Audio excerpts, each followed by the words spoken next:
നമസ്കാരം. പഞ്ചാബിന്റെ ഹൃദയം ചിന്തിയെടുത്ത് രൂപീകരിച്ച ഹരിയാനയ്ക്ക് വലിപ്പത്തിൽ മാത്രമാണ് ചുരുക്കം. ആ ഹരിയാനയിൽ ഭൂപീന്ദർ സിംഗ് ഹൂഡ ഭരിച്ച് ചീത്തപ്പേരുണ്ടാക്കിയ 10 വർഷത്തിൽ നിന്ന് മടങ്ങി വരാൻ മറ്റൊരു 10 വർഷം കൂടി കഴിഞ്ഞിട്ടും കോൺഗ്രസിന് സാധിച്ചില്ല.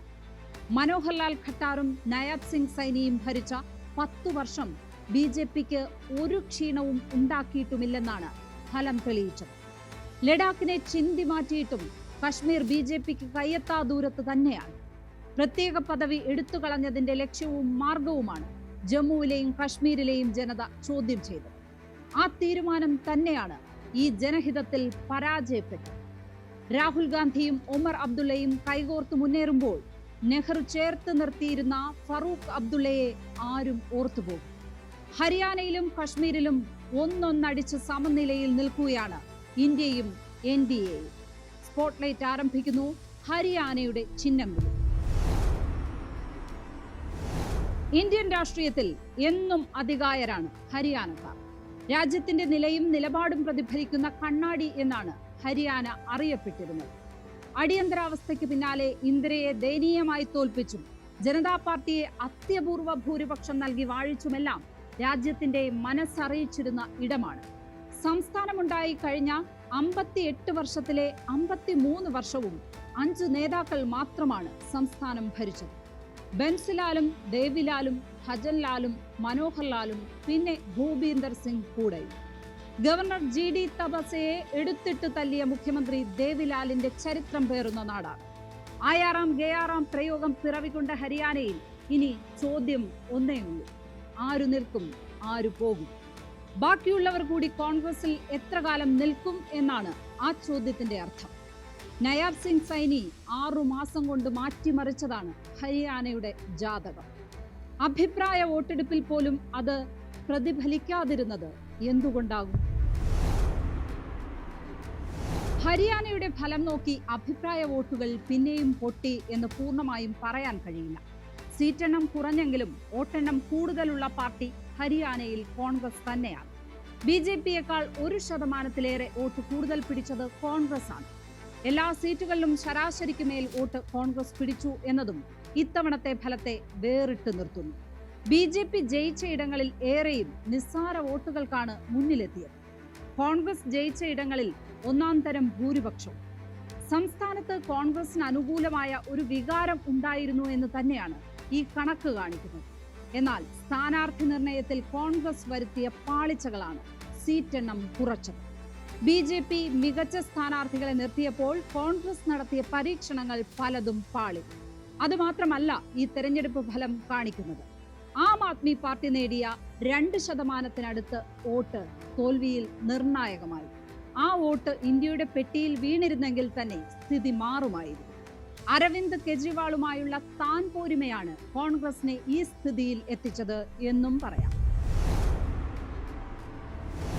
ജമ്മു കശ്മീരിലെ ഹിന്ദു ഭൂരിപക്ഷ മേഖലകളുടെ ഫലമാണ് BJPയെ ഇരുത്തി ചിന്തിപ്പിക്കേണ്ടത്. ജമ്മുവിലെ ആ നിർണായക 47 സീറ്റിൽ 47ഉം BJP മത്സരിച്ചത് ഏകപക്ഷീയമായ മേൽക്കൈ പ്രതീക്ഷിച്ചാണ്. അതേസമയം കോൺഗ്രസ് തന്ത്രപരമായി 17 സീറ്റ് നാഷണൽ കോൺഫറൻസിന് നൽകി. അല്ലെങ്കിൽ നാഷണൽ കോൺഫറൻസ് 30 സീറ്റും കോൺഗ്രസിനെ ഏൽപ്പിച്ചു എന്ന് പറയാം. അവിടെ ഉണ്ടാക്കിയ നേട്ടമാണ് കോൺഗ്രസിനും നാഷണൽ കോൺഫറൻസിനും ഈ ബാറ്റൺ കിട്ടിയതിനു പിന്നിൽ. കോൺഗ്രസ് ജയിച്ച സീറ്റുകൾ കുറവാണെങ്കിലും BJPയെ തോൽപ്പിക്കുന്നതിൽ അത് നിർണായകമായി.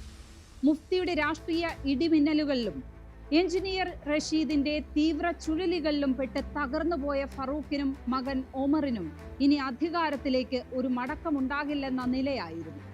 ആ ചരിത്രം തലതിരിഞ്ഞു.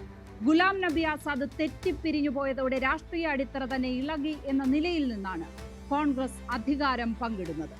കേരളത്തിലെ കമ്മ്യൂണിസ്റ്റുകാർക്ക് ഏതാനും പതിറ്റാണ്ടുകളായി ജമ്മു കശ്മീർ രാഷ്ട്രീയം എന്നാൽ മുഹമ്മദ് യൂസഫ് തരിഗാമി എന്നായിരുന്നു. കുൽഗാമിൽ കഴിഞ്ഞ തവണ കാലിടറിയെങ്കിലും 1996 മുതലുള്ള ആ രാഷ്ട്രീയ ജയം 2024 തുടർന്നു. ഒരു വ്യക്തിക്ക് ജനങ്ങളുടെ മുന്നിൽ എത്ര വിനയാന്വിതനാകാം എന്ന് ചോദിച്ചാൽ അത് തരിഗാമിയെ പോലെ എന്നാണ് ഉത്തരം. അത് രാജ്യമെങ്ങുമുള്ള മറ്റ് കമ്മ്യൂണിസ്റ്റുകാർക്കും പാഠമാകേണ്ടതാണ്. സംസ്ഥാനമുണ്ടായ 1967 തന്നെ 12 സീറ്റ് നേടി ജനസംഘം ശക്തി തെളിയിച്ച് ഞെട്ടിച്ച ഇടമാണ് ഹരിയാന. മറ്റു പല സംസ്ഥാനങ്ങളിലും വട്ടപൂജ്യമായിരുന്നപ്പോഴും ഇന്നത്തെ BJPയുടെ പൂർവികരെ ഏറ്റെടുക്കമണ്ണ്. അവിടെ 72-ൽ 2 സീറ്റിലേക്ക് വീണ ജനസംഘം 77-ൽ ജനതാ പാർട്ടിയായപ്പോൾ രാജ്യത്തെ തന്നെ അമ്പരപ്പിച്ചു. 90-ൽ 75 സീറ്റും ജനതാ പാർട്ടിക്ക് നൽകി രാജ്യത്തിന്റെ വികാരം തന്നെയാണ് ഇന്ദിരാഗാന്ധിയെ അറിയിച്ചത്. അവിടെ നിന്ന് BJP ആയപ്പോൾ വന്ന് 2005-ൽ 2 സീറ്റിലേക്ക് കൂപ്പുകുത്തി. 2009-ൽ 4 സീറ്റ്. ഇങ്ങനെ മൂക്കുകുത്തി വീണിടത്ത് നിന്ന് 2014-ൽ 47 സീറ്റും 2019-ൽ 40 സീറ്റുമായി ഭരണം. ഇപ്പോഴത്തെ ഈ വരവ് ആ സീറ്റെണ്ണം പിന്നെയും വർദ്ധിപ്പിച്ച ഈ തിരിച്ചുവരവ് നരേന്ദ്രമോദിക്കും അമിത്ഷായ്ക്കും JP നദ്ദയ്ക്കുമുള്ള ഊർജമാണ്. കോൺഗ്രസ് ആണെങ്കിൽ മരണക്കിണറിൽ നിന്ന് വണ്ടി ഓടിച്ച് കയറും എന്ന് പ്രതീക്ഷിച്ച് നിൽക്കുകയായിരുന്നു. കരയെത്തി എന്ന് തോന്നിയിടത്ത് നിന്ന് വണ്ടി വീണ്ടും പാതാളം തൊട്ടു. ഹരിയാനയിലെ വലിയ തോൽവിയിലും വിനേഷ് ഫോഗട്ട് പിടിച്ച വോട്ടുകൾ ഇന്ത്യൻ സ്ത്രീത്വത്തിന്റെ ആത്മാഭിമാനം ഉയർത്തുന്നതാണ്. മൂക്കിൽ ഇടികൊണ്ട് വീണ് കിടക്കുന്നത് രാഷ്ട്രീയ പിടിപാടിൽ അഹങ്കരിക്കുന്ന ആണധികാരി തന്നെയാണ്. സ്പോട്ട്ലൈറ്റ് ഇനി നാളെ മറ്റൊരു വിഷയവുമായി. നമസ്കാരം.